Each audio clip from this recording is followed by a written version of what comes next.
or cleanup batters. O'Neill didn't hit there. O'Neill did hit cleanup a couple of times last year, just like over 10. That's it, around 10, 11, 12, something like that. He did hit it. But the Cardinals need that bat, and I don't know. Revelo's wife says he's not going to career and he's staying stateside. Yes, that's right. He was one of the guys that was talked about. He may leave. Phil Chaplin left, but Phil Chaplin came back, and Phil did a wonderful job last night. Wonderful job talking about corner infielders. Great stuff by Phil if you didn't hear it. Tim McLeod, there you go. His plans unraveled. There's nothing like, look, anytime Tim McLeod comes out with a pun, 2/3 of it is PU. I will tell you that right now, okay? So I would hold my nose when you see Tim McLeod throwing out puns. Okay? There you go. That's just my opinion, okay?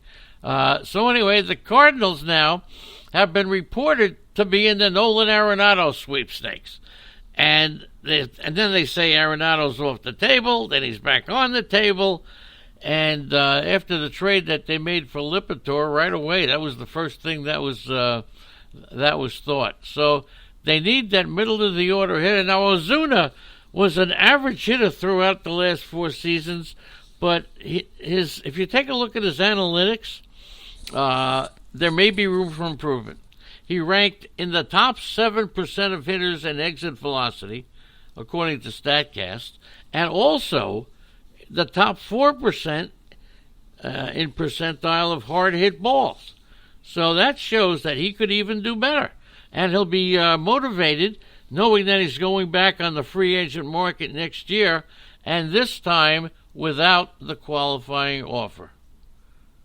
So if the Cardinals didn't want to spend $18 million to retain Ozuna because he didn't fit their payroll structure, how do you think they're going to wind up making a trade to get Nolan Arenado? so I don't know. We'll see what happens about that. And now on the Braves side, I got to tell you, Ozuna, 2 All-Star performances since his debut. He's hit 23 or more home runs in each of the last 4 years. And bad luck. Bad luck. Maybe he had bad luck last year. That's what Alex Anthropoulos believes. He was the victim of bad luck. So let's see what happens there. Donaldson's 37 home runs, 94 RBIs, leaves for the Twins. And Ozuna theoretically replaces the bulk of Davidson's production. So you've got to take the position that the Braves are really making an effort. And with the bullpen additions they made, and it deepens the Braves' outfield stock almost to a logjam. You got Markakis, you got Inciarte, you got Duvall, okay, and Acuna and Ozuna, Acuna in the outfield. And the Braves aren't blocking their top outfield prospects. Christian, Pache, was that his name, Tim? Or Pash? And Drew Waters. Both of these players. Now they got Ozuna and they got Acuna. And both Waters and Pache are both still expected to make their Major League debut this season. Woo! Okay. And the final result of all this is Camargo will likely start at third, and Austin Riley will be in the mix as well. Okay? So there you go.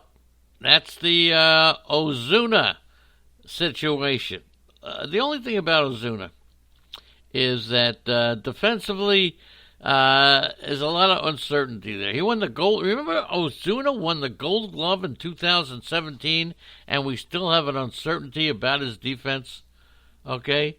Defensive runs saved, ultimate zone rating, both graded him as above average thanks to his range. He's got great range, okay?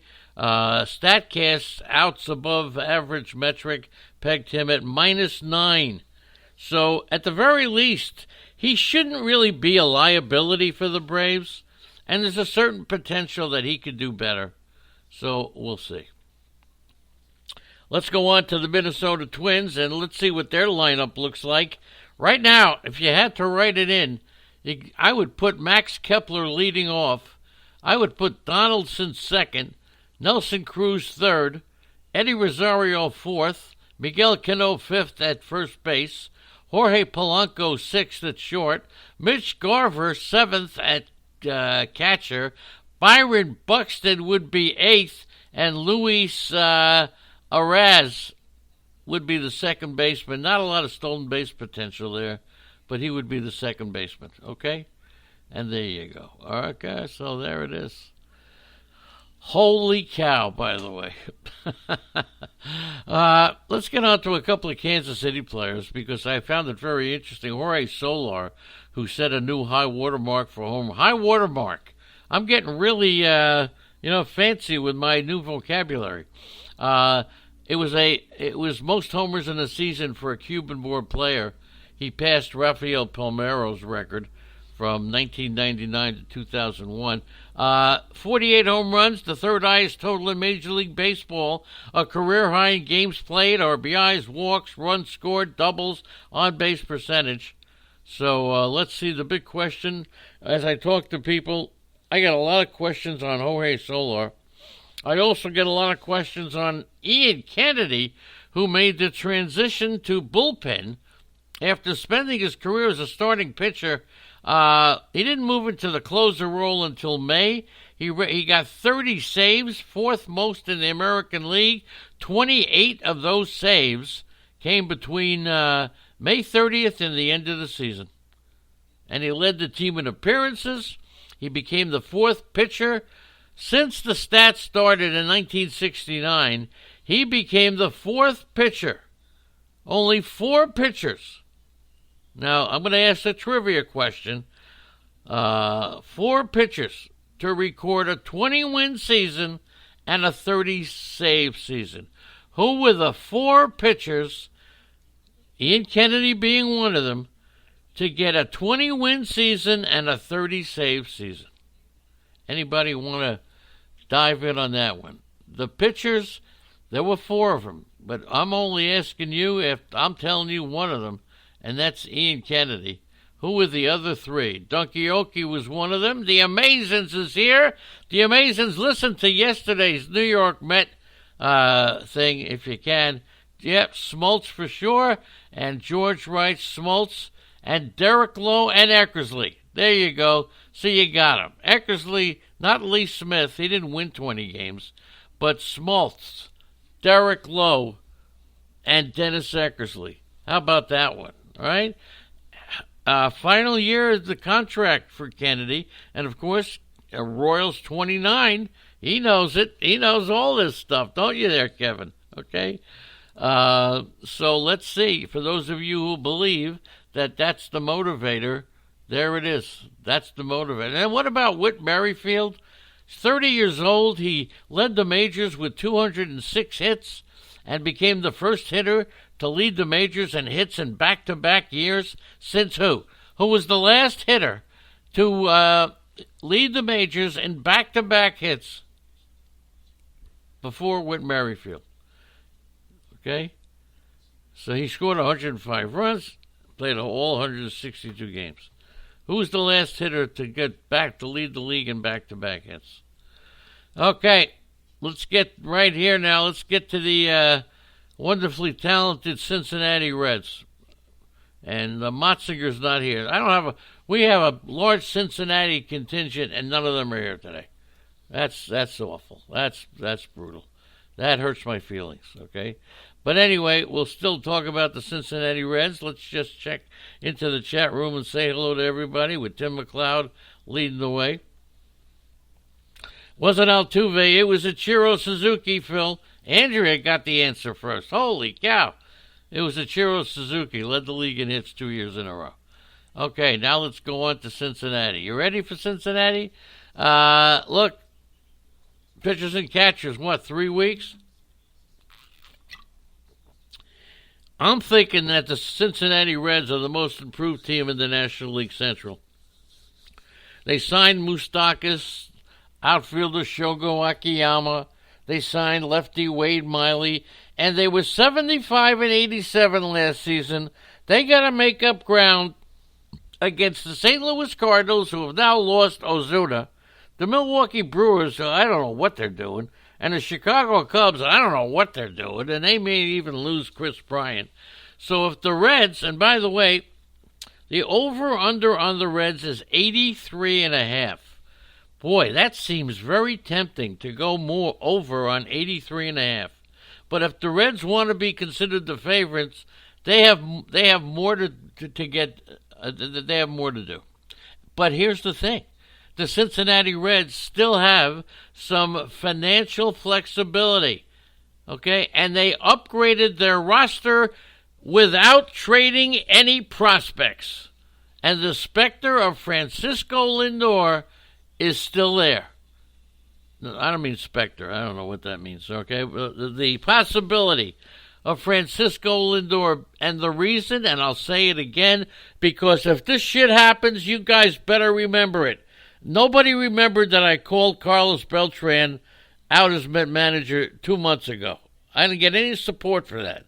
So I'm going to say it every day, that Nick Senzel could be going to the Cleveland Indians, and that's the one that they want. Okay? So, shortstop remains the area to upgrade if the Reds can get that thing for Francisco Lindor. So, it's going to include more than Nick Senzel in a trade package, but the Reds can do it. Also, Cincinnati has interest in Corey Seager. But the Dodgers don't seem to have much incentive to trade Seager unless they get back another star player. So, without any further moves, it looks like Freddie Galvis will be the Reds' starting shortstop, and there's nothing wrong with that. Freddie Galvis is a pretty decent defender. I'll give him that. I'll give Freddie Galvis that. A decent defender. And also not a bad hitter, by the way. I mean, Freddie Galvis is not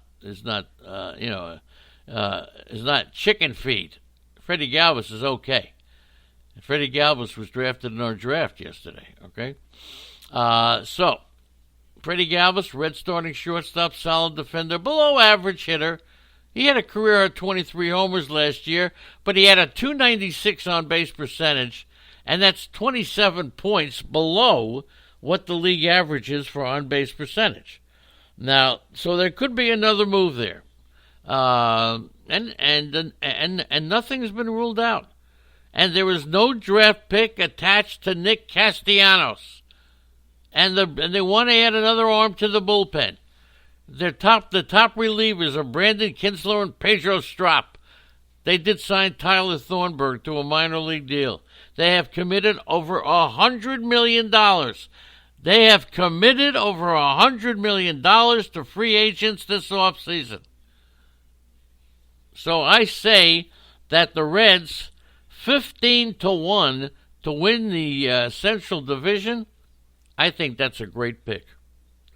To win the World Series, they're 30-1. I'll put my I'll put it up there. Put $1,000 up to win $30,000. Not too bad. Not too bad. It's possible at the catcher spot that Tucker Barnhart could face right-handed pitching and Kirk Casale could face lefties. Okay? That's possible. Behind the plate. At first base, this is the big question. Joey Votto. One of the big questions surrounding the Reds is which Joey Votto will we see in 2020? Now look, don't get me wrong. He's not expected to play at the MVP level at 36 years old. But he could be a tremendous boost to the lineup if his on-base percentage returns to his .420 career mark. And last year, he had a career low of .357 on-base percentage. Bull Dickey and Poppycock, okay? That's not bad. So let me give you my... This is just like Phil. I tell you what, listening to Phil last night, you could feel the fun, and I'm having the same fun. All right? Hey, Phil, me and you are going to do a podcast and we're both going to sit here and just